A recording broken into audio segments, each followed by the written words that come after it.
नमस्कार, छायाज रेसिपीजमध्ये आज आपण एक हेल्दी अशी नाश्त्याची रेसिपी बनवणार आहोत. यासाठी इथे मी 1 कप तांदूळ घेतलेत, तर ज्याचा भात मोकळा होतो असे जुने तांदूळ इथे घ्यायचेत.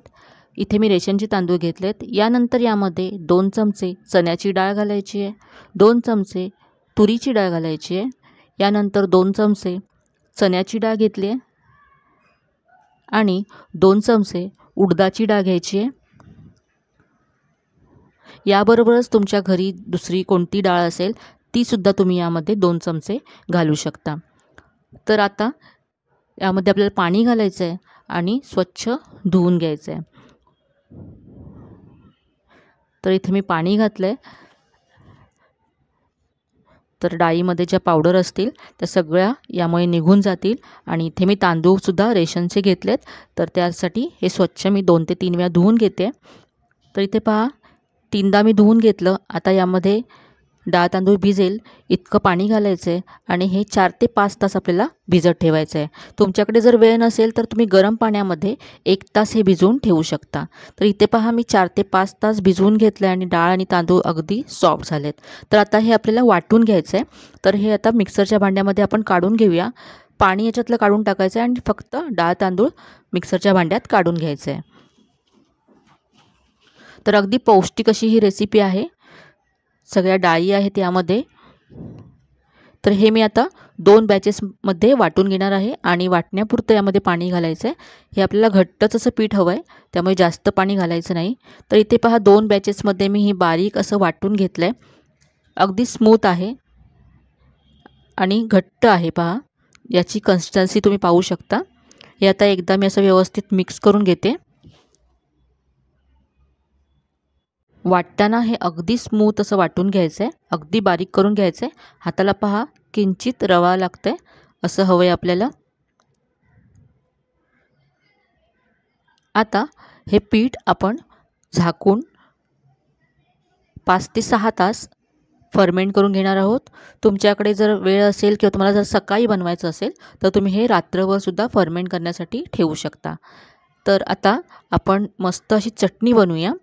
तर चटणीसाठी ते साहित्य घेतलं आहे. ओलं खोबरं घेतलं आहे, हिरवी मिरची, थोडंसं आलं आणि लसूण, चवीप्रमाणे मीठ घेतलं आहे, थोडीशी कोथिंबीर घेतली आहे आणि 1 चमचा भाजलेली चण्याची डाळ घेतली आहे. तर हे साहित्य आपण मिक्सरच्या भांड्यामध्ये काढून घेऊया आणि यामध्ये गरजेप्रमाणे पाणी घालून याची चटणी वाटून घ्यायची आहे. तर इथे पहा, चटणी मी वाटून घेतली. आता चटणीवर घालण्यासाठी फोडणी तयार करूया. तर फोडणीसाठी इथे 1 चमचा तेल गरम करून घेतलं आहे. तेल छान गरम झालं की यामध्ये पाव चमचा मोहरी घालायची आहे.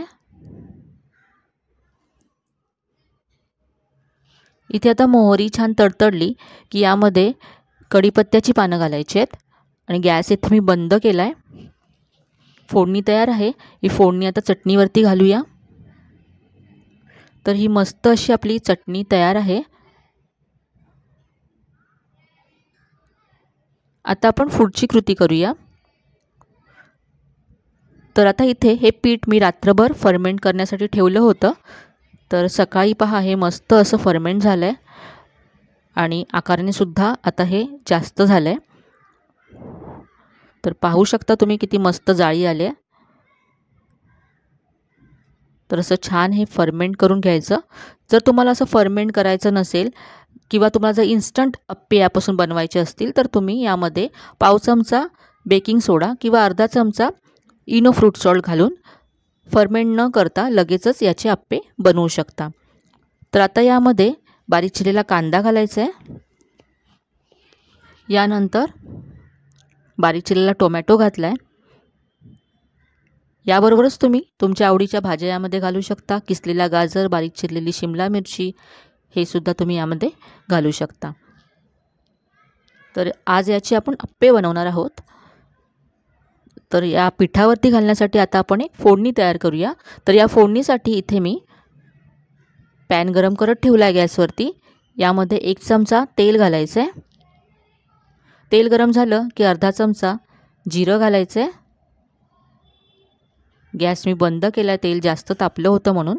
यानंतर यामध्ये चिमूटभर हिंग घालायचं आहे आणि पाव चमचा हळद घालायची आहे. ही फोडणी तयार आहे. आता ही फोडणी आपलं जे पीठ आहे त्यावरती घालूया.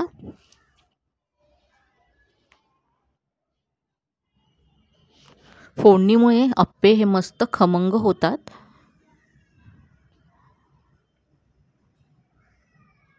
तर ही फोडणी आपण पिठामध्ये मिक्स करून घेऊया. आता यामध्ये भरपूर बारीक चिरलेली कोथिंबीर घालायची आहे आणि चवीप्रमाणे यामध्ये मीठ घालायचं आहे. पुन्हा एकदा याला मिक्स करूया.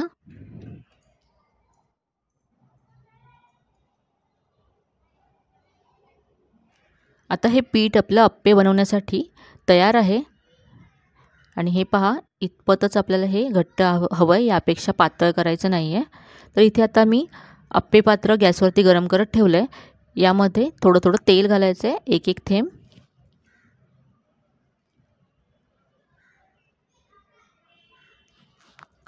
तेल हे पसरवून घेऊया. ब्रशने सगळीकडे लावून घ्यायचं आहे, म्हणजे अप्पे चिकटणार नाहीत. तर आता यामध्ये एक एक चमचा पीठ घालायचं आहे.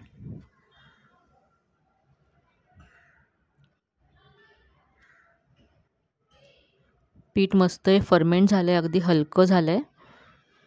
आता यावरती झाकण ठेवायचं आहे आणि 2 मिनटं हे अप्पे एका बाजूने भाजून घ्यायचे आहेत.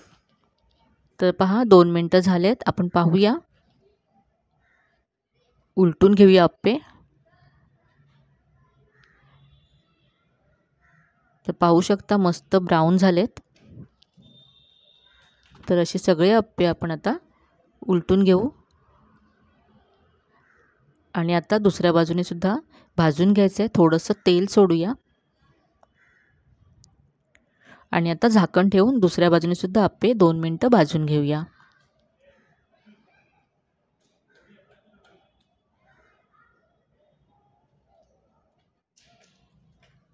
पहा, मस्त अप्पे तयार आहेत, अगदी मस्त फुललेत. काढून घेऊया. तर इथे सगळे अप्पे मी काढून घेतलेत, पाहू शकता. अगदी मस्त हलके फुलके झालेत आणि चवीला तर हे अगदी अप्रतिम होतात. चटणीबरोबर तर हे खूपच मस्त लागतात. अगदी हेल्दी असा नाश्ता आहे. तर हे चटणी आणि अप्पे तयार आहेत. मुलांना तुम्ही नाश्त्यासाठी हे देऊ शकता, टिफिनमध्ये मुलांना हे देऊ शकता. जर हे तुम्ही पीठ बनवून ठेवलं तर फ्रीजमध्ये 1 ते 2 दिवस हे व्यवस्थित राहतं. तर आता इथे मी तुम्हाला एक तोडून दाखवते. तर आतपासून पहा, मस्त अगदी जाळीदार झालेत, अगदी हलके झालेत. पहा, पोकळ आहेत आतून. तर आजची ही रेसिपी तुम्हाला कशी वाटली कमेंटमध्ये नक्की कळवा. रेसिपी आवडली असेल तर व्हिडिओला जास्तीत जास्त लाईक करा, शेअर करा. चॅनलवर नवीन असाल तर चॅनलला सबस्क्राईब करायला विसरू नका. तर मग पुन्हा भेटूया अशाच छान छान आणि नवीन नवीन रेसिपीसह. तोपर्यंत धन्यवाद.